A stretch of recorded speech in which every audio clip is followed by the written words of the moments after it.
Well, we've already touched on some of my goals and objectives: cutting waste and extravagance that leads to higher taxes, returning our police department to 100% in order to fight crime that's spilling over into our town, provide security and protection, make it a place where we're safe to raise our families, be a pro-family, pro-business community. I mentioned earlier about the business community. We need to have a reputation of being a town that rewards entrepreneurs, people who come to town and will risk their capital to bring services to our community, but also bring that needed sales tax, which is a great way to fund our town, not raising any property taxes. But we've got to be raising that sales tax with responsible growth, but also with a responsible reputation. I hear many stories from business owners as I move around town, explaining to me and telling me their frustration of what it took to get their business going here in town. One doctor, veterinarian, told me of a 2-year process just to get a new sign put in front of his veterinarian clinic. Another manager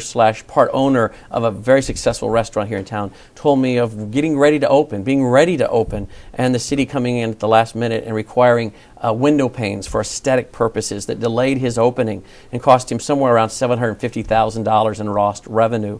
He also had employees, that were ready to be hired who need that paycheck.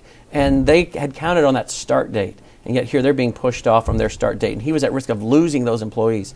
These are the kind of changes that are being made in plans that have been approved and signed off on, and yet changes come back around again and again. Not changes for safety reasons, but for aesthetic reasons and other things. We need to streamline that and make it where we are fulfilling our purpose of government: safety, security, common sense code enforcement.